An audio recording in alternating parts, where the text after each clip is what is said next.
అభయ్ నవీన్ నాకు చాలా కాలం నుంచి తెలుసు. అభయ్ చాలా స్ట్రైట్ ఫార్వర్డ్, ఉన్నట్టు చెప్తాడు, మనసులో ఏం దాచుకోడు. నాకు తెలిసి బయటికి రావడానికి అదే కారణం ఏంటో. అతను చాలా కాలం నుంచి ఇండస్ట్రీలో చూస్తున్నాము. డైరెక్టరు, యాక్టరు, మంచి మనిషి. ఎవరు అడిగినా అభయ్ నవీన్ అంటే తెలియని వాళ్ళు ఉండరు, స్ట్రైట్ ఫార్వర్డ్. అయితే బిగ్ బాస్లోకి వెళ్ళిన థర్డ్ కంటెస్టెంట్, బయటకు వచ్చిన థర్డ్ కంటెస్టెంట్ కూడా అతను. సో ఓపెన్గా మాట్లాడదాం, ఏదన్నా ఫిల్టర్ ఉండదు అతనికి, అదే మంచితనం. నాకు తెలిసి ఆ మంచితనం ఉండకూడదేమో. గేమ్ ఆడటం వచ్చు, లోపల గేమ్ ఆడటం కుదరలేదేమో. సరే, హాయ్ నవీన్, ఎలా ఉన్నావు? బాగున్నా. ఏంటి పరిస్థితి? ఎక్కడ చూసినా నువ్వే. వీళ్ళంతా బిగ్ బాస్ని తిట్టేసావు ఇవన్నీ అంటున్నారు. ఇవన్నీ చూస్తుంటే ఫస్ట్ బిగ్ బాస్ 1 శివబాలాజీ గారు పూణేలో పెట్టినప్పుడు అవును ఎర్ర నీళ్ళు వస్తున్నాయని చెప్పేసి మామూలుగా తిట్ల. అవును అవును అతను వినరు. ఎగ్జాక్ట్లీ. ఇవాళ అభయ్ నవీన్ వచ్చేటప్పటికి థర్డ్ కంటెస్టెంట్ వచ్చేసాడు, బయటకు వచ్చేసాడు. ఎక్కడ ఉంది రీజన్ మాకేం అర్థం అవట్లేదు. నిజంగా నాకు అర్థమవుతలేదు. ఇప్పుడు నేను అవన్నీ చూసిన కాబట్టే ఇట్లాంటివన్నీ పట్టించుకోరు అనుకున్నా. ఇంకోటి వాటితో కంపేర్ చేస్తే ఇది అసలు నథింగ్, వాళ్ళు మాట్లాడిన మాటలతో కంపేర్ చేస్తే. బట్ నాది ఎందుకు అంత హైలైట్ అయిందో నాకు స్టిల్ అర్థమవుతలేదు. అండ్ ఇంకోటి, నేను అన్నదానికి ప్రతిదానికి పదాలు తప్పై ఉండొచ్చు, కానీ నా ఎమోషన్ స్టిల్ నేను దాని మీద స్టిక్ ఆన్ అయినా. నాకు ఇట్లా అనిపించింది కాబట్టే ఆ పర్టికులర్ మూమెంట్ అట్లా అనాల్సి వచ్చింది. సో డెఫినెట్ ఎవరో ఒకరు ఏదో ఒకసారి స్లిప్ అవుతారు కదా. అండ్ నేను ఈ ఒక్కరోజే మాట్లాడలే, ముందు నుంచి కూడా నామినేషన్స్ అప్పుడు ఏదో ప్రొవోక్ చేసినట్టు అనిపిస్తే కూడా నేను బయటకు వచ్చి ఫైర్ అయినా. ఎందుకు ఇట్లా అవుతుంది, ఇట్లా అవ్వకూడదు కదా, ఎందుకు ప్రొవోక్ చేస్తున్నారు, ఇది కాదు కదా మనం చూపించేదని కూడా గట్టిగా మాట్లాడినా నేను. సో అప్పుడు లేని ప్రాబ్లం ఇప్పుడు ఎందుకు వచ్చింది సడన్ గా థర్డ్ వీక్ లో నేను ఎందుకు వీలనైనా అన్నది నాకు అర్థమవుతలేదు.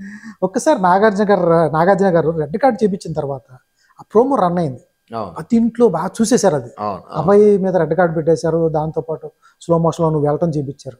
ఇది ఓటింగ్ ఏమన్నా, ఈ ప్రోమో ఓటింగ్ ఏమన్నా దోహదపడిందా? ఎందుకంటే ఓటింగ్ రాలేదన్నా. ఎందుకంటే నాగ్ సార్ ఎపిసోడ్ ఎప్పుడైతే వస్తుందో సాటర్డే మార్నింగ్ ఓటింగ్ అయిపోతుంది. ఓకే అని అన్నారు నాకు తెలిసినంత మట్టికి. ఆ ప్రోమో ఇంపాక్ట్ అయితే ఉండదు. దాని ముందు ఆ 3-4 రోజులు వచ్చిన వీడియోస్ మరి ఎంత నెగిటివ్ వచ్చినా నేను చూసుకోలే ఇంకా.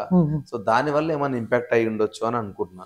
బట్ ఎంత ఇంపాక్ట్ అయినా ఫస్ట్ 2 వారాలు అంత ఘోరంగా పాజిటివ్ ఉన్నప్పుడు ప్రతి మనిషి ఏదో ఒక మిస్టేక్ చేస్తాడు అనుకోని డెఫినెట్ గా ఆడియన్స్ మాత్రం దాని వల్ల నన్ను నిలగొట్టేంత అయితే ఉండదు. ఎందుకంటే నేను హానెస్ట్గా ఇప్పుడు అనిపించినాయి కుల్లా మాట్లాడినా. పదాలు తప్పై ఉండొచ్చు కానీ ఆ ఎమోషన్ అయితే తప్పు కదా అది. సో దానివల్ల పంపిస్తారని కూడా నేను అనుకోలేదు. అయితే ఫస్ట్ 2 వీక్స్ బాగున్నాయి. థర్డ్ వీక్ కూడా నాగార్జున గారు ఏదైతే మాట్లాడారో చెప్పారు. అబ్బాయి నువ్వు ఇలా మాట్లాడుతున్నావు, ఇట్లా మాట్లాడావు అని చెప్పే వరకు ఎవరు దాన్ని అసలు పట్టించుకోలేదు. నిజంగా ఎవరికి తెలియదు, ఏదో ఫర్దాగా ఫ్లోలో వెళ్ళిపోయింది. వాళ్ళు అన్నం తినుకుంటూ మాట్లాడుకుంటున్నారు. అవన్నీ మీరు చూస్తా కూడా ఏవి సీరియస్ గా మాట్లాడినా ఏం కాదు, ఊరికే సరదాగా మాట్లాడుకుంటూ మనం మాట్లాడుకున్నాయి అవన్నీ గేమ్ గురించి. దాని తర్వాత రిపీట్ వేసి మ్యూజిక్ వేస్తే కొంచెం అది ఇంకెక్కువ ఇంపాక్ట్. నేనే షాక్ అయినా రిపీట్ వేసి మ్యూజిక్ వేసేసరికి ఏంది ఇంత పెద్ద ఇంపాక్ట్ కొడుతున్నాయి అని అనిపించింది నాకు. మాట్లాడినా నాకే అట్లా అనిపిస్తే చూసేటోళ్ళకి ఇంకెక్కువ అనిపిస్తుంది. ఇంటికాడ ఎలా మిస్సెస్ అమ్మ వాళ్ళు ఎలా తీసుకున్నారు? అందరు హ్యాపీ ఉన్నారన్న. ఎందుకంటే నువ్వు ఆడినంత మట్టికి నువ్వు బయట ఏమున్నావు లోపల కూడా అదే ఉన్నావురా, నువ్వు కొత్తగా ఏం యాక్ట్ చేయలేదు, నువ్వు ఎట్లున్నావు అట్లున్నావు, మాకైతే చాలా హ్యాపీ ఉంది అని అన్నాను. చాలా నాకు నేను స్టార్టింగ్ దగ్గర నుంచి చూస్తున్నాం కాబట్టి నీలో ఏం చేంజ్ లేదు. క్యారెక్టర్ ఒరిజినల్ క్యారెక్టర్ అట్లా ఉంది. కొంతమంది లోపల ఎలా ఉన్నా ఆడుతున్నారో తెలియదు కానీ నువ్వైతే అప్పుడు ఎలా ఉన్నావో స్టార్టింగ్ వెళ్ళే రోజు ఇప్పుడు వచ్చే రోజు ఇప్పుడు అలాగే ఉన్నావు. అది నీ క్యారెక్టర్. అప్పుడు ఏమైనా ప్రాబ్లం వచ్చినప్పుడు అరుస్తాం, నాన్న మీద కూడా అంటాం, ఎప్పుడన్నా అమ్మ వచ్చినప్పుడు అమ్మను కూడా అంటాం, ఏదో ఒకటి బాధపడే అంశాలు కాకపోతే చిన్న అంటాం. అవి బిగ్ బాస్ ఎందుకు తీసుకోలేకపోయాడు అదే నాకు అర్థం కాలేదు. ఇప్పుడు మేము కొట్టుకుంటూ తీసుకున్నప్పుడు నాకు బాధ వచ్చినప్పుడు నేను అరిస్తే మీరు ఎందుకు తీసుకోలేకపోయారు ఒకటి. రెండోది, నేను అంత ఘోరంగా తప్పు చేస్తున్న వయలేషన్ రూల్స్ అన్నప్పుడు నాకు ఒక్కసారైనా వార్నింగ్ ఎందుకు ఇవ్వలేదు? నాకు వార్నింగ్ ఇస్తే నేను మళ్ళీ మాట్లాడ కదా, ఇది మాట్లాడొద్దురా అని. నన్ను ఎప్పుడో వార్నింగ్ ఇవ్వనప్పుడు సడన్ గా నేను ఒకటేసారి అన్ని మిస్టేక్స్ ఒక దగ్గర తీసుకొచ్చి వీడియో చేస్తే అది ఎట్లుంటే జనాలకి నా కొడుకు చెప్పినా ఇంటలేడు అన్నట్టు ఉంటది. కానీ నాకు ఎవరు చెప్పలేదు తప్పు అవుతుంది అని చెప్పి, ఎవరు పట్టించుకోలేదు అక్కడ. దాన్ని చాలా లైట్ గా తీసుకొని సరదాగా నవ్వుకుంటూ వెళ్ళిపోయారు. సో నాకెట్లా తెలుస్తుంది నా అంత పెద్దలు అన్నారని. ఆ రెడ్ కార్డ్ చూపించినప్పుడు ఏంటి, 2 కాళ్ళ మీద కూర్చొని ఒప్పుకున్నావు, సారీ సార్ అని చెప్పావు. ఆ టైంలో ఒక్కసారి వినంగానే నీకేమనిపించింది? రెడ్ కార్డు నాగార్జున గారు ఒకసారి రెడ్ కార్డు పెట్టంగానే నేను వెళ్ళిపోదామని ఫిక్స్ అయిపోయినా రెడ్ కార్డు చూపించగానే. కానీ నాగ్ సార్ ఉన్నప్పుడు డెఫినెట్ గా ఆయన హోస్ట్ చేసినప్పుడు తనకి సారీ చెప్పాల్సిన రెస్పాన్సిబిలిటీ నాకుంది అని అనిపించింది.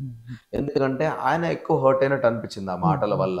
సో డెఫినెట్గా నాగ్ సార్కి మాత్రం నేను చెప్పాలి, ఎందుకంటే నా కెరీర్ అన్నపూర్ణకి స్టార్ట్ అయింది, అన్నపూర్ణ స్టూడెంట్ అని చెప్పుకొని వచ్చినప్పుడు డెఫినెట్గా నాకంటే ఒక రెస్పెక్ట్ ఉంది. సో ఆయనకు చెప్పాలని అనిపించింది కాబట్టి నాగ్ సార్కి నేను నీల్ డౌన్ చేసి ఐఎమ్ వెరీ సారీ సార్ అని చెప్పాను. అందుకనే సెకండ్ టైం అబ్బాయి నా దగ్గర ఆప్షన్ లేదు అన్నాక ఒక్క సెకండ్ కూడా ఆలోచించలేదు, నేను వాకౌట్ చేయడం స్టార్ట్ చేసిన ఆల్రెడీ. ఎందుకంటే నాకు ఆయనకు చెప్పాలనిపిస్తుంది, తనకు చెప్పిన, తను వద్దన్నాడు, నేను వెళ్ళిపోతా ఉన్నా. అప్పుడు నిఖిల్ గిట్ల వాళ్ళందరూ ఆపి వాళ్ళు లేచి సార్ తెలుసో తెలియకో మేము కూడా చాలా మాటలు అన్నాము, మేము కూడా ఇన్వాల్వ్ అయినాము, మేము ఎవరు మా సీరియస్గా తీసుకోలేదు, కామెడీ కామెడీ అనుకున్నాం అని ఒక్కొక్కడు లేచి మాట్లాడుతున్నప్పుడు నాకు సార్ కూడా అరే పాపం పోనీలే అని సార్ కూడా మళ్ళీ ఆయన రిక్వెస్ట్ చేసిండు. సో ఐఎమ్ రెస్పాన్సిబుల్ టు నాకు సార్ అనిపించింది, చెప్పాలనిపించింది చెప్పిన. కాదు నవీన్, తెలుగు వాళ్ళు వెళ్ళింది 5-6. మాకు తెలిసింది బిగ్ బాస్ మీ అందరి ప్రోమోలు చూస్తుంటే, ఎంట్రీ చూస్తుంటే ఒక 5. అబ్బాయి నవీన్ ఫస్ట్, తర్వాత ఆదిత్య ఓం మా తెలుగు కాదు, శేఖర్ భాష, బేబక్క, ఇంకా 2-3 సీత, సోనియా, అంతే సోనియా, వీళ్ళు 5 ఉన్నారు. కాకపోతే సీత వాళ్ళకి సీరియల్ మేము చూడడం కాబట్టి నాకు తెలియదు, ఐడియా లేదు, సీరియల్ చూడడం, మిగతా తెలియదు. బేబక్ కానీ వైరల్ అవుతుంది, వీళ్ళు తెలుసు. లోపల మొత్తం తెలియని వాళ్ళు, తెలుగు వాళ్ళు కాని వాళ్ళు ఎక్కువగా ఉన్నారు. బట్ వచ్చిన 3 కూడా మన తెలుగు వాళ్ళే. అదే ఇది ఒక బాధ. ఇప్పుడు వెళ్తుంటే ఇంటి దగ్గర మా మిస్సెస్ అంది, వచ్చిన వాళ్ళు మొత్తం 3 మా తెలుగు వాళ్ళు వచ్చారని. ఇదేం బ్యాడ్ లెక్క, లోపలేమో భాష రాని వాళ్ళు ఇతర భాష వాళ్ళని పెట్టి రన్ చేస్తారు, అసలు ఏంటిది? అయితే ఆయన ఒకటి ఇప్పుడు బేబక్కది 1 వీక్ లో ఎలిమినేట్ అయిన ఉంటుంది, ఎప్పుడైనా బాధనే. ఎందుకంటే ఫస్ట్ వీక్ లో వెళ్ళిపోయేటోడికి పాపం అంత బాండింగ్ రాదు ఎవరితోటి. ఎవరు వెళ్ళిపోయినా అరే నీ అమ్మ ఇంకో రోజు ఉంటే నేను ఆడటం అన్న ఫీలింగ్ ఆబ్వియస్లీ ఉంటుంది. ఫస్ట్ వీక్ బాధ, సెకండ్ వీక్ అయితే అందరు అనుకున్నది ఆదిత్య అన్న వెళ్ళిపోతాడని అనుకున్నారు. కానీ శేఖర్ అన్నకు బాబు పుట్టిన తర్వాత అన్న రెడీగా లేడు ఉండడానికి. సో అన్న ప్రతి కంటెస్టెంట్ దగ్గరికి వెళ్ళి నేను వెళ్ళిపోతాను, నాతో అవ్వట్లేదు, నేను వెళ్ళిపోతాను, నా వైఫ్ దగ్గర ఉండాలి అని చాలా మందికి అన్న చెప్పడం వల్ల అన్న స్వతహాగా నేనే వెళ్ళిపోతాను ఫిక్స్ అయ్యి వెళ్ళిపోయిండు. లేకపోతే అన్న కాదు ఆదిత్య అన్న వెళ్ళాల్సి. ఇక నాదైతే వెరీ అన్ఫార్చునేట్, ఎవరు ఎక్స్పెక్ట్ చేయలేదు కంప్లీట్ గా. మీరు అసలు ఊహించని ట్విస్ట్, నిజం అసలు ఎవరు ఊహించలేదు. లాస్ట్ ఫైనల్ కప్పు కొట్టే చోట కంపల్సరీ రన్రా వినరా అభయ్ నవీన్ ఉంటాడని అందరూ అనుకున్నారు అన్న. నాకు నిజంగా చాలా ప్రౌడ్ అనిపిస్తుంది. నేను ఆడిన 2 వారాల జనాలలో టాప్ ఫైనలిస్ట్ గా నేను ఫిక్స్ అయ్యారు కాబట్టి నాకు చాలా ప్రౌడ్ ఫీలింగ్ ఉంది. ఆ ఒక్క విషయానికి మాత్రం నిజంగా ఉంది. కనుక్కుంటే అభయ్ నవీన్ అనగానే ఒకసారిగా చాలా మంది తెలిసిన వాళ్ళందరికీ నిజంగా బాధ అనిపించింది 100%. ఎందుకంటే ఒరిజినల్ అక్కడ లోపల యాక్ట్ చేయలేదు. అదే అన్న, నేను అదే అంటున్నా, నేను ఒరిజినల్ ఉన్నారా బాబు. నా స్లాంగ్ వల్ల కొన్నిసార్లు మీకు తప్పు అనిపించుండొచ్చు, కానీ నేను వాంటెడ్లీ అనే కాదు. ఇప్పుడు నా ఎమోషన్ ఉంది, నాకు వాయిస్ అవుట్ చేయడం అలవాటు, నేను చేసిన. కానీ టు సమ్ ఎక్స్టెంట్ నువ్వు చెయ్యాలని నాకు ఒక వార్నింగ్ ఇచ్చుంటే నేను చేయకపోతుండే కదా అనేది నా పాయింట్.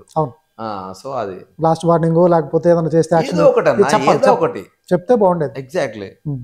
ఏంటి నవీన్, మీరు నిన్న ప్రెస్ మీట్ లో ఒకటి చెప్పారు, నేను మామూలుగానే సరదాగా తిట్టాను, లోపల చాలా మంది తిట్టేవాళ్ళు ఉన్నారు, వాళ్ళ పేర్లు చెప్పొద్దు పాపం, వాళ్ళ కెరీర్ ఉంటది కాబట్టి. నిజంగా జరిగినాయి తిట్టారా? చెప్పండి. నిజంగా అన్నారు అన్న, నేనే కాదు.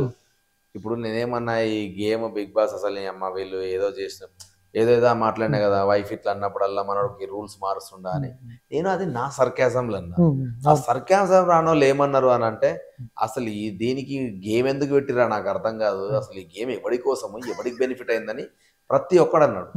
తెలుగు రానోళ్ళు తెలుగు రాని వాళ్ళ మాటలలో వాళ్ళు అన్నారు, తెలుగు వచ్చిన వాళ్ళు వాళ్ళ స్టైల్లో వాళ్ళు అన్నారు. నాకు కొంచెం హ్యూమర్ సర్కాజం ఎక్కువ, నేను ఇంకొక స్టైల్లో మాట్లాడినా, తెలంగాణ స్టైల్లో. సో దానివల్ల నాది ఎక్కువ హైప్ అయింది. కానీ ప్రతి ఒక్కడు అన్నోడే డైరెక్ట్ నా ఆఖరికే వచ్చన్నారు, సరేరా మీరు చీఫ్ కాదు, మీరు గేమ్ ఓడిపోయారు, మిమ్మల్ని చీఫ్ తీసేసిండు, ఓకేరా. నాకు హైలైట్ ఏంటంటే మేము గెలిచినాక కూడా మా వాడిని చీఫ్లకి వెళ్ళి తీసేసారు, ఇంకా ఎవరి కోసం రా ఈ గేమ్ అని అన్నారు. సో డెఫినెట్లీ చాలా ల్యాక్ ఆఫ్ క్లారిటీ చాలా మందికి ఉంది ఆ గేమ్ వల్ల. సో ఇప్పుడు అట్లా అందరూ వాయిస్ అవుట్ చేసారు. సో దాని మీద అందరం జోకులు వేసుకుంటే వెళ్ళిపోయినాం. నేను ఒక్కనే హైలైట్ అయినా.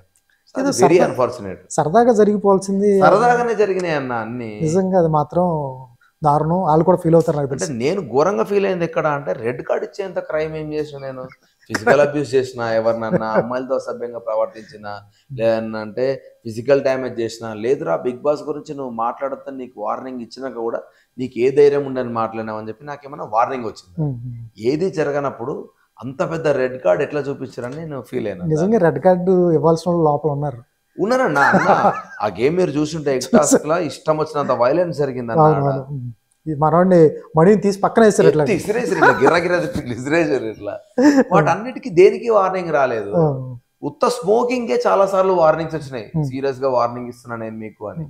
నాది అంత సీరియస్ ఇష్యూ అయినప్పుడు నా దానికి ఇంకా పెద్ద వార్నింగ్ రావాలి, నువ్వు లిమిట్స్ క్రాస్ చేస్తున్నావు, కంట్రోల్లో ఉండవు, డెఫినెట్ గా ఆపేట. దీనికి రెడ్ కార్డు కాకుండా ఒక వార్నింగ్ ఇచ్చి వదిలేస్తే ఆ పైన మేము ఫైనల్స్ లో చూసేవాళ్ళం. 100% చూసి నేను డైరెక్ట్ కెమెరాకి అయిపోయినా, ఈ ఒక్క వారం కనుక నేను సేవ్ అయితే ఫినాలే దాకా నన్ను ఎవరు తీయలేడని చెప్పిన డైరెక్ట్ కెమెరాకి. ఎందుకంటే ఇప్పుడు నాకు మిస్టేక్ తెలిసింది, కానీ నేను తెలిసింది నేను రెక్టిఫై చేసుకునే గ్యాప్లోనే నాకు గ్యాప్ ఇవ్వకుండా పంపించేసారు. సో అది నేను స్ట్రక్ అయినా, లైట్ ఇంకా ఏం చేస్తాం, నేనైతే నా లెక్కున్నా, నాకేం ఫికర్ లేదు, పోయి నా లెక్కున్నా, నేను ఎవడో తెలిసినాడు మాత్రం వీడు బయట ఎట్లున్నాడో లోపల ఎట్లున్నాడో అని అనుకుంటాడు. సో ఇక ఇదంటవా నాకు లక్ లేదనుకుంటా, లైట్ అని అనుకుని ఇంకా మళ్ళీ మన సినిమా పైన ఫోకస్ చేద్దామని చెప్పేసి వచ్చేసినాయి. ఇంకా అంటే మాట్లాడడానికి కూడా అక్కడ ఏం లేదు. ఎట్లా ఉంటుంది అన్న బయటికి లోపలికి ఆ 3 వారాలు అన్నారు. అవును, 3 వారాల్లో బయటికి లోపలికి ఉన్న డిఫరెన్సెస్ ఏంటి? ఎందుకంటే ఫోన్ ఉండదు, ఒక అలారం ఉండదు, మీరు ఎన్నింటికి పడుకుంటారో మీకు తెలియదు, ఎన్నింటికి లెగిస్తారో తెలియదు, ఫుడ్ ఉండదు, ఫుడ్ ఎంత పెడతారో దాని గురించి పెట్టి గొడవ పెడతా ఉంటారు. ఎట్లా ఉంటది అంటే ఒకటన్నా పొద్దున ఏ టైంకి లేస్తామో తెలియదు, కానీ కొన్నిసార్లు ఫుల్ నిద్ర వస్తూ ఉంటది, నైట్ ఏమో పడుకోబుద్ధి కాదు, ఇప్పుడు లైట్లు ఆర్పేయగానే పండుకోబుద్ధి కాదు. ఎందుకంటే ఒకరోజు ముందు ఆర్పేస్తారు, ఒకరోజు తర్వాత ఆర్పేస్తారు, ఒక్కొక్కసారి నామినేషన్స్ ఉన్నప్పుడు మొత్తం అర్ధరాత్రి మొత్తం అవుతా ఉంటుంది, అది ఏ నైట్ అవుతుందో తెలియదు. సో డెఫినెట్ గా స్లీప్ ఫుడ్ అయితే ఘోరంగా డిస్టర్బ్ అవుతుంది నా స్టమక్. లిటరల్లీ నేను ఉన్నది 21 days కదా, నేను అక్కడ ఆ ఫుడ్ తిని బయటకు వచ్చినాక, ఇంటికి వచ్చినాక నిన్నటి నుంచి నేను తిన్నాక 1 గంట సేపు మంచిగా ఉంటుంది, ఆ తర్వాత స్టమక్ ఎందుకో తేడా కొడుతుంది, సెట్ అవ్వలేదు, టైమింగ్ సెట్ అవ్వలేదు నాకు. అంటే ఇక్కడ ఫుల్ స్పైసెస్ వండుకుంటాం కదా, అక్కడనేమో అందరికి నచ్చినట్టు ఉండాల్సి వస్తుంది తక్కువ స్పైసెస్ తో. సో దానివల్ల నాకే ఇంత డెఫెక్ట్ కొట్టిందంటే 3 నెలలు ఉన్న పరిస్థితి ఏందో నాకు అర్థమైతలేదు అసలు. ఇంకా చాలా ఇబ్బంది అన్న, అంటే ఆ lights, ambience, full bright lighting ఉంటది, సో అవన్నీ డిస్టర్బ్ అవుతాయి ఖచ్చితంగా. అయితే 3 నెలలు ఉన్నాడంటే అడిగి చాలా డెఫినెట్ గా వాడు అసలు ఎవరన్నా మీరంతా అన్నట్టే ఉంటది. లిటరల్లీ మీరు 10 days 15 days తర్వాత ఒక్కొక్కడు ఇట్లా మా ఫ్రెండ్స్ ని ఎవరైనా గుర్తు తెచ్చుకుందాం అంటే సడన్ గా ఫేసులు గుర్తొస్తలే ఎవరన్నా ఒకడు నిజంగా. అంటే తెల్లారు లేవగానే నేను మిమ్మల్ని ఇట్లా వాళ్ళనే చూస్తాను, అదే 14 మందిని చూస్తాను. సో నాకు నిద్రపోతే కూడా కళ్ళు వచ్చినప్పుడు కూడా వాళ్ళే వస్తున్నారు అంటే అంత ఘోరంగా. ఇంకో థర్డ్ ఫేస్ కనబడదు మాకు, అప్పుడప్పుడు మెడికల్ రూమ్ పోతే డాక్టర్ కనబడితే అరే అమ్మ ఇంకో థర్డ్ పర్సన్ కనబడ్డాడు అన్నట్టు అనిపించేది మాకు. సరే, అయితే కొంచెం ఇంటి దగ్గరికి వెళ్ళిన తర్వాత అమ్మ కానీ మిస్సెస్ కానీ ఫీల్ అవ్వలేదని చెప్పారు. కాకపోతే ఉంటావు అనుకున్న తర్వాత 3 వారాలకి 21 రోజులకి, ఎందుకంటే ఫైనలిస్ట్లో ఉండాల్సిన వాళ్ళు మీ మీద నమ్మకం ఉంది, బాగా ఆడతాను అనుకున్నారు. అంతా ఇక్కడ కూడా నువ్వు కావాలని వెళ్ళావు, చాలా రోజుల తర్వాత మంచి బ్రేక్ కోసం అని బిగ్ బాస్కి వెళ్ళావు. హఠాత్తుగా 3rd వీక్ అనేటప్పటికి నిజంగా బాధ అనిపిస్తుంది, ఎమోషనల్గా ఏమన్నా మిస్సెస్ కానీ అమ్మ కానీ బాధ వచ్చినప్పుడు బాధ. వాళ్ళు ఎమోషనల్ గా వాళ్ళు ఫీల్ అయ్యి ఉంటారు ఖచ్చితంగా. నేను చాలా క్యాజువల్ గా ఉన్నా బయటకు వచ్చేసరికి, సో నన్ను చూసి ఇంకా వాళ్ళు మేబీ ఆ ఎమోషన్ చూపించలేదేమో, కానీ డెఫినెట్ గా ఫీల్ అయి ఉంటారు 100%. నాకు బాగా అనిపించింది ఏంటంటే, నేను ఫైనలిస్ట్ అయినా కాకపోయినా ఏం జరిగినా అన్న, ఇప్పటిదాకా ఇది వచ్చిన 2 days జరిగినా నాకు రిటర్న్ లవ్ వస్తుంది. నువ్వు ఉండాల్సినోడిరా, నువ్వు పోవాల్సినోడివి కాదు, ఇది మాకు నచ్చట్లేదు అసలు, నిన్ను మళ్ళా పిలవాలి అని ఏదైతే లవ్ వస్తుందో, నేను ఫైనల్ దాకున్నా అంత ప్రేమ వచ్చేది కాదేమో. సో ఇంకా ఎక్కువ అయిపోయింది నాకు అది. ఆ ఒక రకంగా ఐఎమ్ వెరీ హ్యాపీ. ఇప్పుడు ముగ్గురు కానీ, బేబక్ కానీ, శాకర్ భాష కానీ, మీరు మంచి కంటెస్టెంట్స్. అవును, ముగ్గురే. అవును, ఎవరికి తక్కువ లేదు, ఎవరి టాలెంట్ వాళ్ళు. అవును, ఎవరి మీ ముగ్గురు బయటకు వచ్చేస్తే నిజంగా అసలు వీళ్ళు రావాల్సిన వాళ్ళు ఎవరు కాదు, మీ ముగ్గురు కాదు. అవును, ఎందుకంటే మంచి కంటెంట్ ఇస్తారు మీ ముగ్గురు. మీరు ముగ్గురు వచ్చేస్తే తెలియని మొక్కలు చాలా ఉన్నాయి. వాళ్ళ గురించి టీవీ పెట్టుకుని వాళ్ళు కొట్టుకోవటం ఎవరి కోసం చూడాలి? చేసేవాళ్ళు తెలిసిన మొక్కలు చేస్తారు, ఎవరు చూస్తారు? ఏమో నా నిజంగా నాకు అర్థమైతలేదు. కానీ అంటే అది ఎట్లా పోతుందో ఏమైతుందో ఆ ట్విస్ట్లు టర్న్స్ నాకైతే అర్థమైతలేదు. బట్ ఏమో ఒక వారం పోతే తెలుస్తుంది ఎవరికన్నా జనాలు కనెక్ట్ అవుతారో, లేకపోతే ఇంకా కొత్త కంటెస్టెంట్ ఎవరన్నా వస్తారో. వైల్డ్ కార్డ్ ఎంట్రీలు రెడీ చేస్తున్నారు ఇక్కడ. ఇప్పుడు అంటే ఒకవేళ అట్లా ఉంటే మేబీ పాత కంటెస్టెంట్ పిలుస్తారేమో, కొంచెం పిలుస్తున్నారు వైల్డ్ కార్డ్ ఎంట్రీగా పాత కంటెస్టెంట్. అంటే ఖచ్చితంగా ఒక బస్ కావాలి ఖచ్చితంగా. సో అట్లా లేకపోతే కొంచెం ఆబ్వియస్లీ డల్లే అవుతుంది. కానీ చెప్పలేము, సడన్ గా ఎవడైనా రైజ్ అవ్వచ్చు ఎనీ టైం. ఒకవేళ వైల్డ్ కార్డ్ ఎంట్రీకి పిలిస్తే పరిస్థితి నేను చెప్పిన వెళ్తా ఖచ్చితంగా. ఇప్పుడు ఎందుకంటే నేను మిస్టేక్ చేసి నువ్వేమనిరా నీ షో ఏందిరా నాకు అని చెప్పి నేను కొట్లాడుకొని రాలేదు. నాకు కొన్ని రూల్స్ నచ్చినప్పుడు నేను ఫైట్ బ్యాక్ చేసిన, ఆ ఫైట్ బ్యాక్ చేసిన విధానం వాళ్ళకి నచ్చలేక నన్ను తిట్టారు, కానీ నేను ఉండా అని ఎప్పుడు అనలేదు. నాకు నా వల్ల నచ్చట్లేదు, నాకు ఇవి, నాకు మీరే రెస్పాన్సిబుల్ కాబట్టి నువ్వే చెప్పాలి నాకు అన్నట్టు నేను మాట్లాడినా. ఆ మిగతా 5 మంది కంటెస్టెంట్ నా వల్ల ఎఫెక్ట్ అవుతారు అని నాకు అనిపించినప్పుడు అప్పుడు చెప్పిన, నన్ను పంపిస్తే పంపియండి కానీ నా వల్ల వాళ్ళని ఎఫెక్ట్ చేయకూడదు, ఎందుకంటే ఇవ్వంది మంది పర్సనల్ లైఫ్. సో దానికి నేను ఎప్పుడు నేను వెనక్కి తగ్గలే ఆ మాటను నేను అన్నదానికి. కానీ ఒకళ్ళు నిజంగా వాళ్ళు హానెస్ట్గా పిలిస్తే డెఫినెట్గా చాలామంది నేను ఆడలేక వచ్చిన అన్న పాయింట్ ఒకటి మాట్లాడుతున్నారు కాబట్టి వాళ్ళకు ఆడి చూపిస్తా. ఇంకోటి నేను వచ్చినందుకు డిసప్పాయింట్ అయిన వాళ్ళకు డెఫినెట్గా ఫినాలలో గెలిచే చూపిస్తాను సార్. సూపర్. ఎందుకంటే కన్ఫర్మ్ అన్న, ఎందుకంటే వెళ్ళినప్పుడు 100% ఎఫర్ట్స్ పెట్టాలి, నేనైతే పెట్టినా. కానీ కొన్ని అన్ఫార్చునేట్గా జరిగినాయి, దాంట్లో నేను సడన్ విలన్ అయిపోయాను. నువ్వు వచ్చేటప్పుడు బ్లాక్ రోజెస్ ఇచ్చారు విష్ణుప్రియకి, వీళ్ళకి. నిజంగా విష్ణుప్రియకి ఏమో నాగార్జున గారికి మైండ్ లేదు, ఆవిడ ఆలోచించే శక్తి లేదు అంటారు, మీరేం బ్లాక్ రోజ్ ఇచ్చారేంటి? ఎందుకు ఇచ్చిన అంటే విష్ణుప్రియ సరదాగానే ఉంటది, కానీ కొన్ని మాటలు అంటది, అది కావాలని అంటదా అన్ఇంటెన్షనల్గా అంటదా పక్కన పెడితే, ఆ మాటల వల్ల కొందరు ఫీల్ అయ్యారు. ఒకసారి నా చీఫ్ నా క్లాన్కి వస్తా అన్నా అని నాకు చెప్పి మరి నేను బయాస్డ్ అనిపించి వేరే క్లాన్కి పోయినా అన్నది. నాన్న ఎందుకు అనిపించింది బేటా నీకు అట్లా అంటే, ఇట్లా అనిపించింది అంటే నేను దానికి సమాధానం చెప్పిన తర్వాత సారీ అన్నా అని మళ్ళీ కెమెరాకి సారీ చెప్పింది. అట్లా కొన్ని కావాలని అన్నదు, కానీ ఆ టక్కుమని వచ్చే పదాలు ఏవైతే ఉన్నాయో దానివల్ల హర్ట్ అవుతారు. ఒకసారి నబీల్ విషయంలో కూడా ఒకటి జరిగింది.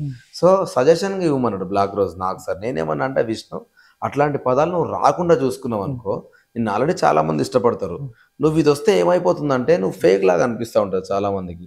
సో నువ్వు కనుక ఆ పదాలు వాడలేదనుకో నిన్ను ఎక్కువ మంది ఇష్టపడతారు అని చెప్పిన విష్ణు. సో అది హానెస్ట్గా ఫ్రెండ్లీ యాజ్ బ్రదర్గానే చెప్పిన. నేను పోయినాక ఇప్పుడే చూస్తున్నా ఘోరంగా ఏడుస్తుందామే, ఆ భయాన్న ఉండాల్సింది అని. మరి సీత మీరు వెళ్ళినప్పుడు అందరికంటే ఎక్కువ ఏడిచింది ఆయన.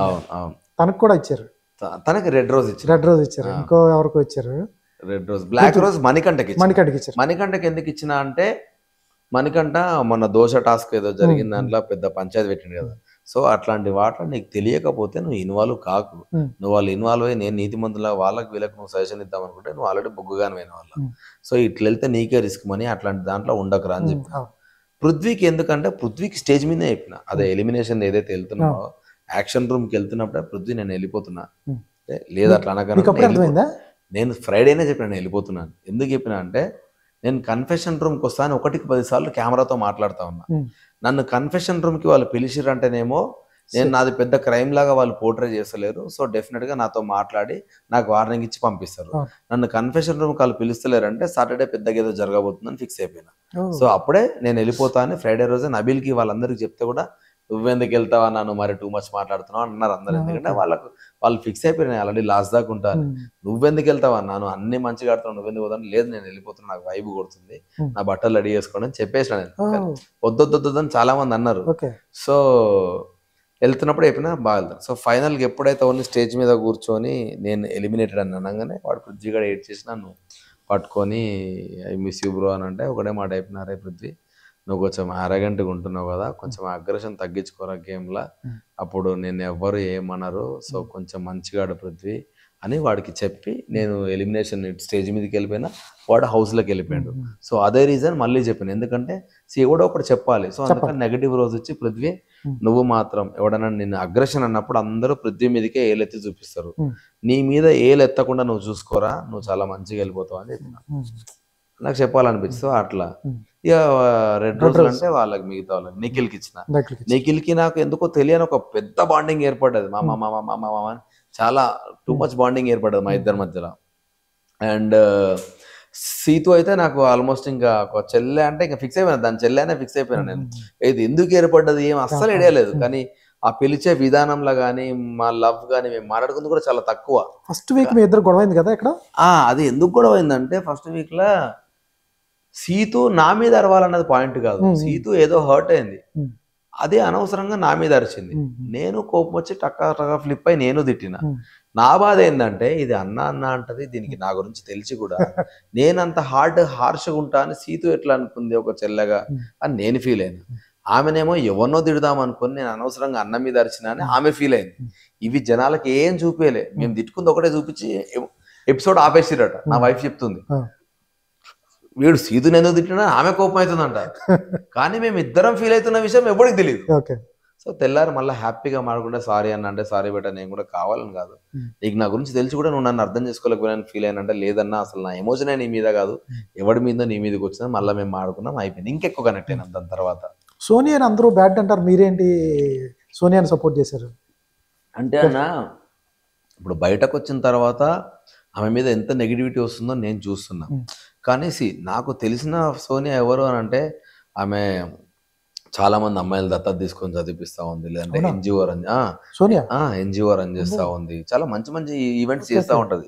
సో సోనియాని ఎందుకు సపోర్ట్ చేసిన అంటే ఇప్పుడు నాకున్న ఒక ఫ్రెండ్షిప్ లా అక్కడ హౌస్ లో ఉన్నది. సోనియా సపోర్ట్ చేసిన విధానం ఏంటంటే సోనియా ఏడ్చినప్పుడు కన్సోల్ చేసినా, నువ్వు ఏడ్చే క్యాండిడేట్ కాదు సోనియా, నువ్వు చాలా స్ట్రాంగ్, నాకు తెలిసిన ఫ్రెండ్ స్ట్రాంగ్, సో నువ్వెందుకు ఏడుస్తున్నావు, అక్కడ కన్సోల్ చేసిన. అండ్ విష్ణుకి సోనియాకి జరిగిన గొడవల ఏ ఒక్క సెకండ్ కూడా నేను సోనియాకి సపోర్ట్ చేసినట్టు కానీ విష్ణుకి సపోర్ట్ చేసినట్టు కానీ లేను. అక్కడ ఆమె ఏడుస్తే ఆమెను ఓదార్చిన తప్ప కానీ విష్ణు మాట్లాడింది తప్పు అని విష్ణుకు చెప్పలే, సోనియా నువ్వు మాట్లాడిన సోనియా కనలే, నేను సపోర్ట్ చేయలే, ఆడెళ్ళి కన్సోల్ చేసిన అంతే. అండ్ సోనియా నిఖిల్ పృథ్వీ ఇష్యూలో కూడా నేను చాలాసార్లు నేను ఇంకా సోనియాని తిట్టిన, మీరు అడగండి, అరే నువ్వు అనవసరంగా వాడిని ఎంకరేజ్ చేస్తున్నావు, వాడు తప్పు చేస్తుంటే కూడా అని నేను సోనియాతో ఫైట్ చేసిన, నిఖిల్ కూడా నిన్ను సోనియా ఇన్ఫ్లుయెన్స్ చేస్తుంటే అనిపిస్తుంది వాడి. సో ఇవన్నీ బయటకు రాలేదు. ఎంతసేపు నేను సోనియా నా ఫ్రెండ్ అని మాట్లాడితే అదొక్కటే హైలైట్ పోతా ఉంది. ఎందుకనంటే ఇప్పుడు నేను సోనియాతో మాట్లాడుతూ ఉంటే తెలియని వాళ్ళు ఏమనుకుంటారు అంటే అరే వీడు హౌస్లోకి రాగానే టక్కని ఈ పిల్లతో ఎందుకు ఎక్కువ మాట్లాడుతున్నాడు అని అనుకుంటారు. నేను ఎందుకు ఎక్కువ మాట్లాడుతున్నాను, 10 ఏళ్ళ తర్వాత ఒక ఫ్రెండ్ అని కలిసినప్పుడు ఏమనిపిస్తుంది, అరే మామ ఎట్లున్నారని ఇంకో 10 మాటలు ఎక్కువ మాట్లాడుతాం, దానివల్ల ఇంకెక్కువ మాట్లాడుకున్నాం.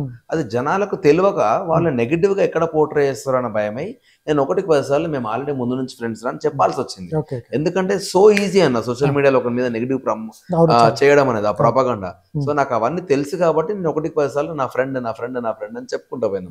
ఇక్కడ చాలా మందికి చెప్తే గానీ తెలియదు. సో అట్లా జరిగింది. సూపర్. కాకపోతే బయటకు వచ్చిన తర్వాత ఇది చాలా మంది స్క్రిప్ట్ కాదు అంటారు. అవును, ఇప్పుడు సోనియా పృథ్వీతో బాగుంటుంది, మనోడితో నిఖిల్తో కూడా బాగుంటుంది. ఎట్లా ఈ కాన్సెప్ట్ వాళ్ళు స్క్రిప్టెడా లేకపోతే ఎట్లా? స్క్రిప్టెడ్ కాదన్న, బేసికల్లీ ఎందుకో సోనియాకి హానెస్ట్ గా వాళ్ళిద్దరు జెన్యున్ గా నచ్చారు. పృథ్వీని సోనియా ఎట్లా చూస్తుంది అంటే వీడి పాపం పోరాడానికి ఇంకా లైఫ్ తెలుసలేదు, సో వీడికి చాలా చెప్పాల్సింది ఉంది అనేది Sonia point of view. At the same time Nikhil కూడా కనపడాడు కానీ వీడు చాలా ఎమోషనల్, వీడు కొంచెం ఫీల్ అవుతా ఉన్నాడు, సో వాడిని కొంచెం స్ట్రాంగ్ గా ముందుకు తీసుకెళ్లాలని ఆమె ఎందుకు అనుకుందో తెలియదు, ఆమెకు ఆ ఇంటెన్షన్ వచ్చింది. సో అందుకనే ఎవ్రీ గివెన్ డే ప్రతిసారి వాళ్ళిద్దరికి చెప్తా ఉంటది అట్లా కాదు ఇట్లా. సో అది బయట వాళ్ళకి ఎట్లా ప్రొజెక్ట్ అవుతుంది అంటే వీళ్ళని ఇన్ఫ్లుయెన్స్ చేస్తుంది అన్న లెవెల్లో చాలా నేను రకంగా బ్యాడ్ గా కూడా వెళ్తుంది. అవును అవునవును, అది కూడా నేను చూసి నేను షాక్ అయినా. ఇక దానికి మన చేతిలో ఏం లేదంటే మేబీ వాళ్ళు ఏదో ఒక రోజు రియలైజ్ అయ్యి వాళ్ళు ఆపాలా, లేదు అని అంటే వాళ్ళు క్లాన్స్ డివైడ్ అయిపోయి వాళ్ళు స్ప్లిట్ అన్న కావాలి. కాకపోతే ఏమన్నా బిగ్ బాస్ ఏమన్నా చెప్తారా? ఎవరు లేరు చెప్పారన్న, అదైతే చెప్పాడు.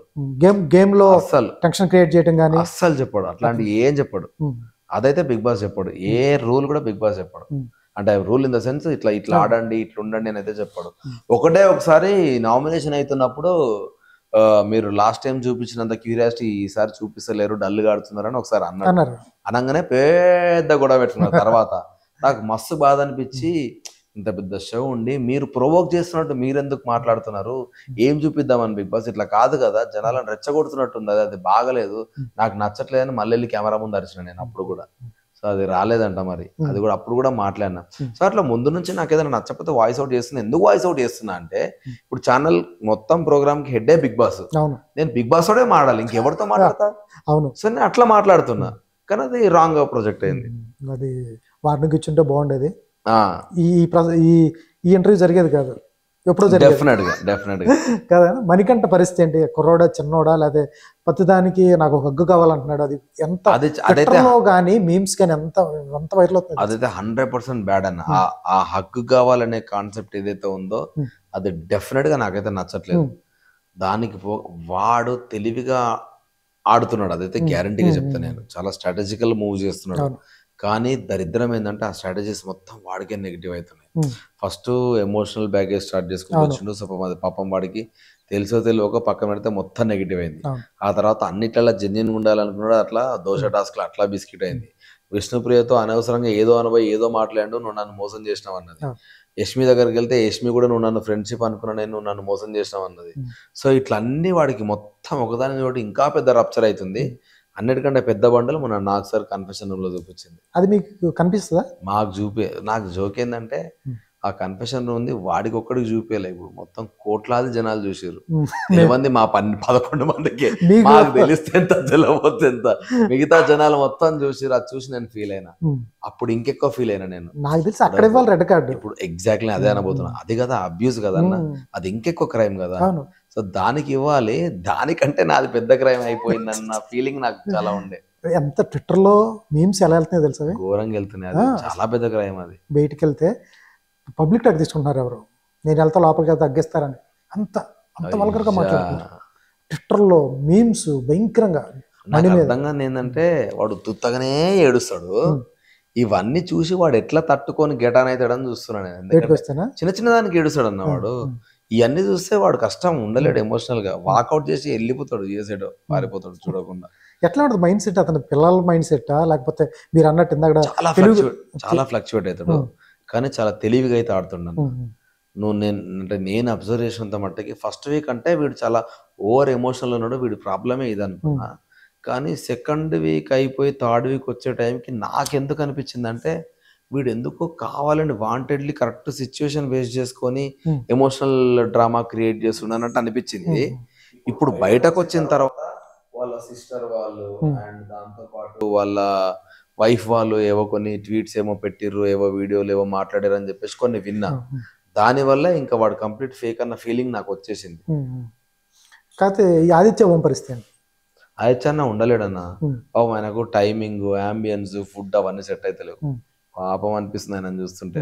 అంటే ఆయన ఏజ్ గ్రూప్ కి మేము సెట్ అవుతలేము, మాతో ఎక్కువ మింగిల్ అవ్వలేకపోతున్నాడు, ఆ టైమింగ్ సెట్ అవుతలేదు, ఫుడ్ డైజెస్ట్ అవుతలేదు ఆయనకు. పాప అనిపిస్తుంది ఆయన చూస్తుంటే. కాదన్నా టైంకి పెట్టరా ఫుడ్?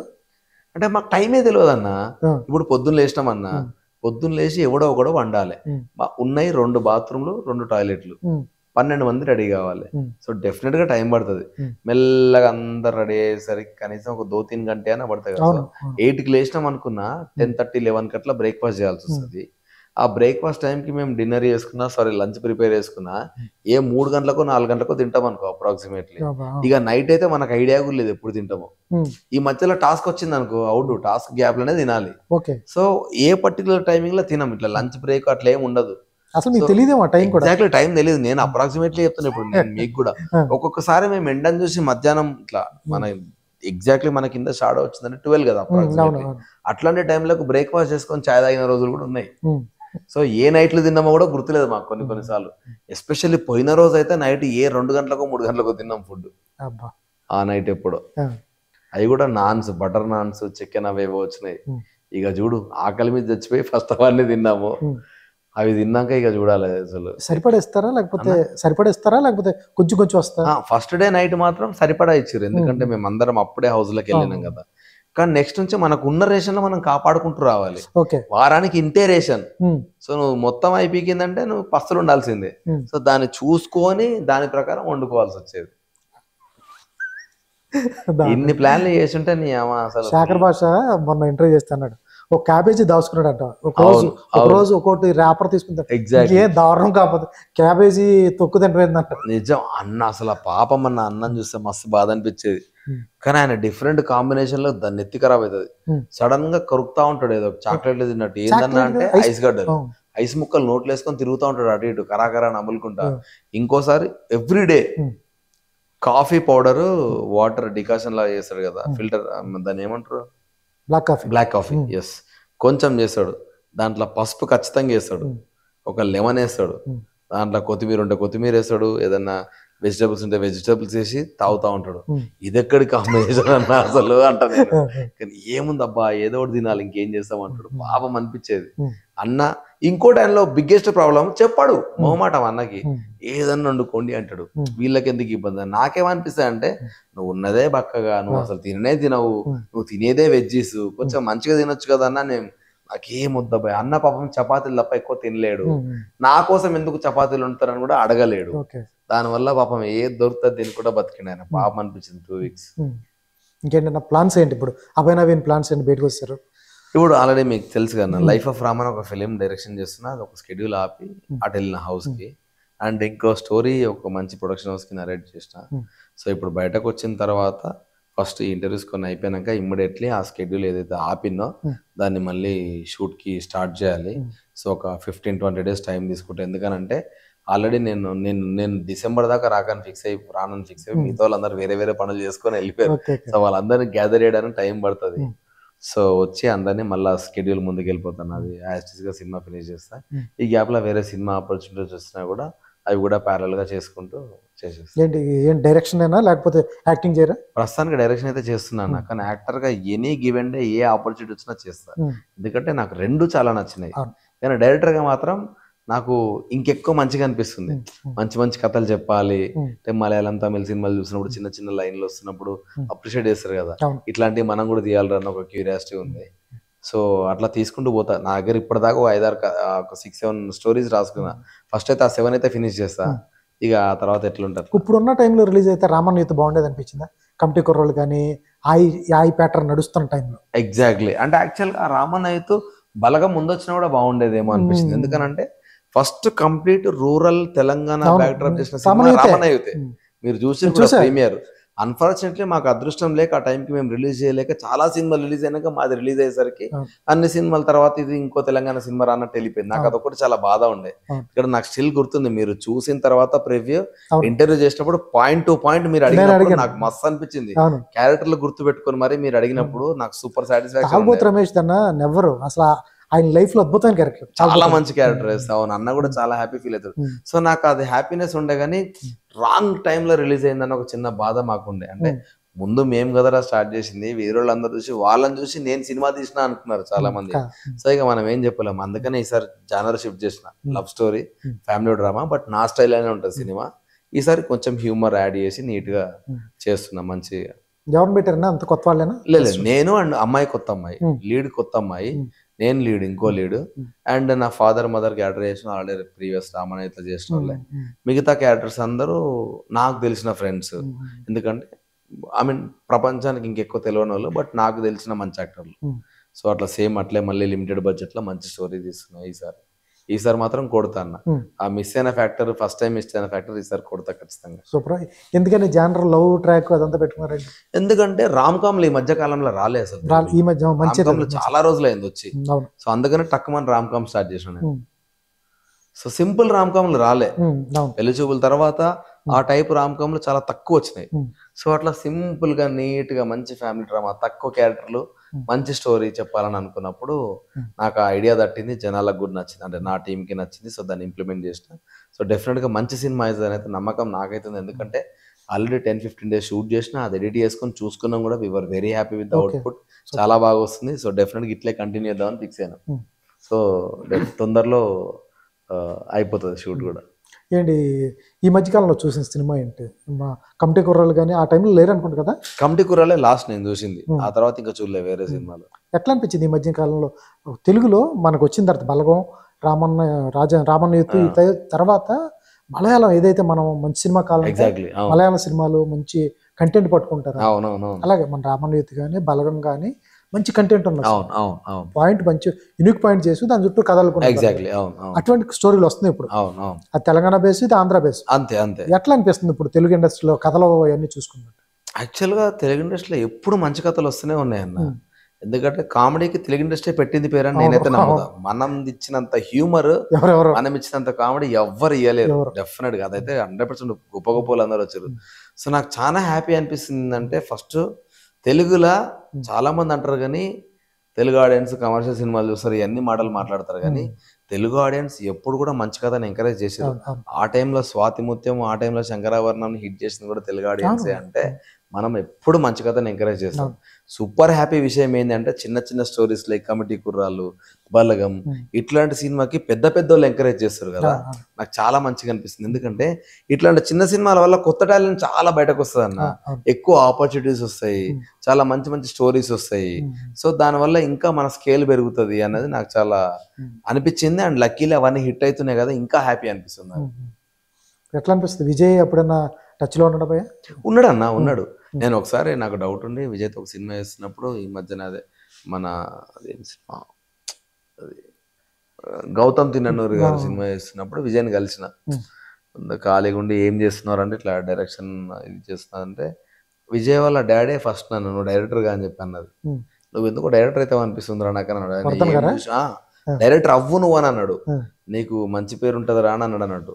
ఏమో మరి ఆయన ఏ విషయంలో అన్నాడు. సో విజయ్ కూడా దాన్ని నమ్మిండు. డాడీ కూడా ఎప్పుడు అంటుండరా అని చెప్పేసి. సో నేను వెళ్ళి కూర్చొని క్యాజువల్గా అన్నా, విజయ్ ఒకవేళ నీకు కథ చెప్పాలంటే నేను ఎట్లాంటి కథ తీసుకురావాలని అడిగిన. అంటే నాకు అట్లీస్ట్ ఒక మంచి ఆప్షన్ ఉంది, చెప్పే ఆప్షన్. ఇప్పుడు విజయ్ అన్నాడు, అరే కథ రాసుకోరా నువ్వు ఆబ్వియస్లీ. సో కొన్ని రాసుకొని ఇప్పుడు నాకు ఏ స్కేల్ ఉంది, నేను ఎట్లాంటి సినిమాలు ఇస్తున్నా నీకు తెలుసు కాబట్టి ఆబ్వియస్లీ ఈ కథలో విజయ్ సెట్ అవుతాడు అనుకుంటే నువ్వు డెఫినెట్గా వచ్చి చెప్పొచ్చు రా నాకు అన్నాడు. కానీ నాకు ఇంకా అట్లాంటి కథ తట్టలేదు. తడితే కనుక నాకు ఒక ఓపెన్ బుక్ లాంటి ఆఫర్ ఇచ్చిండు. నాకు అది చాలా గొప్ప ఆఫర్ నిజంగా. సో ఎప్పుడు చేసాడు ఏంది పక్కన పడితే ఎట్లీస్ట్ నేను వెళ్ళి చెప్పే ఆప్షన్ అయితే నాకున్న ర్యాపోకి. సో దాన్ని యూటిలైజ్ చేసుకుందాం గట్టిగా అని అనుకుంటున్నా. సో స్టిల్ ఇంకా పాయింట్ 2-3 లైన్స్ అనుకున్నాం కానీ వెళ్తే గట్టిగా వెళ్ళాలి, రిజెక్ట్ చేయకుండా ఉండేలాగా వెళ్ళాలి. ఎందుకంటే ఒకసారి ఒకరు నమ్మి మనల్ని దగ్గరికి పిలిచినప్పుడు రిజెక్ట్ చేస్తే మళ్ళీ మనకి ఇంకోసారి పిలవరు. సో దాన్ని అందుకనే ఆచితూచి తీసుకుందామని అనుకుని ఇంకా స్టిల్ దానిపైన వర్క్ చేస్తా ఉన్నా. ఏదైనా మంచి చేస్తే టక్కున వెళ్ళి చెప్పేసి వస్తా. విజయ్ అంత ఓపెన్ ఆఫర్ ఇస్తాడా? చాలా మంచోడు విజయ్. బయట తెలియదు కానీ అసలు ఏముండదు. డెఫినెట్ గా విజయ్ ఎంకరేజ్ చేస్తాడు. అండ్ చాలా అంటే నా పెళ్లి చూపుల్లో ఎట్లా మాట్లాడిండో మొన్న కూడా అట్లే మాట్లాడాడు. సో డెఫినెట్లీ విజయ్ దగ్గర నుంచి చూసిన వాళ్ళకి విజయ్ ఏందో తెలుసు. సో నాకు మట్టుకైతే హ్యాపీగా నాకైతే మంచిగా అనిపించింది అది ఆప్షన్ ఉన్నది. సో డెఫినెట్ గా నేను అది వచ్చినప్పుడే వెళ్తా.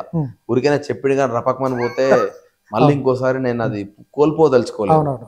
వెళ్తే అట్లీస్ట్ సరే ఇది కరెక్షన్స్ చేసుకోవాలని చెప్పినట్టు అన్న ఉండాలి. సూపర్. సో అది సో వర్క్ చేస్తున్నది. అతని స్థాయికి అతను మంచి రేంజ్ లో ఉన్నాడు, చాలా మంచి రేంజ్ లో ఉన్నాడు. కథ ఇచ్చి నవీన్ నాకు కథ చేయమన్నాడు, అది కూడా చెప్పాల్సిన అవసరం కూడా లేదు. నీకు డెఫినెట్ గా నాకు సూట్ అయితే అనిపిస్తే ఏ కథ అయినా నాకు ఓకేరా అని నాకన్నా అతడు అన్నప్పుడు ఆ మాట కూడా చాలా గొప్ప మాట. డెఫినెట్ గా ఒక హీరో. చూసాడా రామన్విత్ అయినా?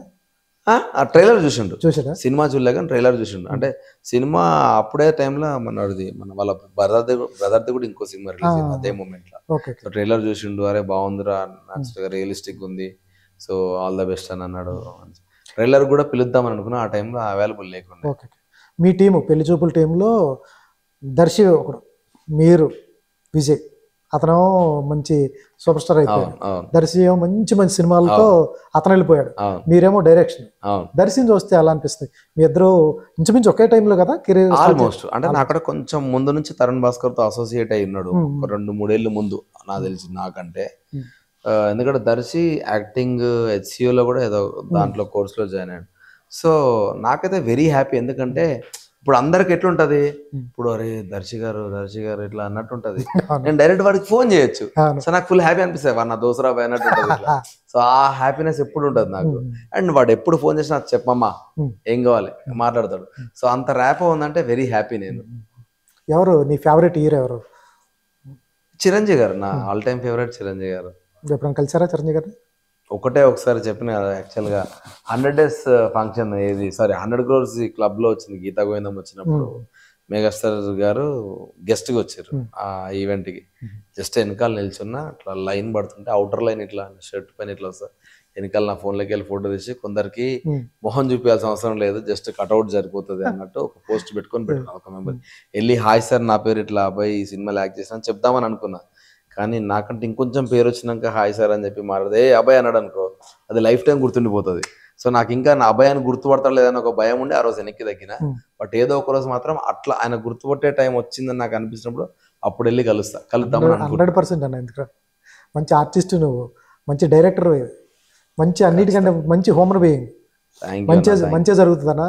ఎందుకంటే మీరు బయటకు వచ్చిన తర్వాత అబ్బాయి ఉంటాడు చివరి వరకు ఉంటాడు అన్న వాళ్ళే తప్ప, నువ్వు బిగ్ బాస్ మీద అన్నావు బయటకు వచ్చాను ఒక్క మాట కూడా ఎవరైనా ఉంటారు, అదే అంత పాజిటివ్ వర్డ్స్ అయిన ఉంటావు. ఇంకోటి ఏంటంటే చివరి వరకు ఉండేవాడు నాకు తెలిసి 100%. అదొక్కటే మేమందరం. ఎందుకంటే జనాలకు ఒకటే డౌట్ ఏముందంటే టాస్క్లు ఆడతా లేదు. నేను ఆల్మోస్ట్ అన్ని టాస్క్లలో నేను ఇన్పుట్ ఇచ్చుకుంటూ వచ్చినే ఉన్నాను, ఏ టాస్క్ గివ్ అప్ చేయలేదు నేను. ఒక కొడిగుడ్ అంటే వేరే జరిగింది, బట్ ఆబ్వియస్లీ అట్లా టాస్క్లు చాలా మంది ఆడిన వాళ్ళు కూడా చాలా మంది ఉన్నారు గివ్ అప్ ఇచ్చిన వాళ్ళు. సో అందరూ మంచి ఎక్స్పెక్టేషన్స్ మీదే ఉండే నా మీద, అందరు షాక్ లోనే ఉన్నారు. All the best. ఏది జరిగినా మన మంచికే, అంతే. ఏది జరిగినా పాజిటివ్ గా తీసుకున్న వ్యక్తి నువ్వు, అంతే ఉన్నట్టే మాట్లాడతావు. ఏది జరిగినా ఏదో నీకు మంచి జరగబోతుంది, అంతే. All the best Naveen. ఎందుకంటే సినిమా ఇమీడియట్ గా కంప్లీట్ చేస్తే బ్యాక్ టు బ్యాక్ డైరెక్టర్ గా ఆల్రెడీ డైరెక్టర్ గా పూజ చేసుకున్నావు, మంచి సినిమా. ఈ నుంచి మంచి రామ్ కామ్ వస్తే మళ్ళీ కంపల్సరీ నీ డ్రీమ్ ఏదైతే ఉందో విజయ్ దేవరకొండతో సినిమా, అది మేము చూడాలి. నువ్వు చేస్తే మాకు మాత్రం యాజ్ ఎ వెల్విషర్గా మేము హ్యాపీగా ఫీల్ అవుతాం. థ్యాంక్ యూ అన్న, thank you so much. Okay. Okay.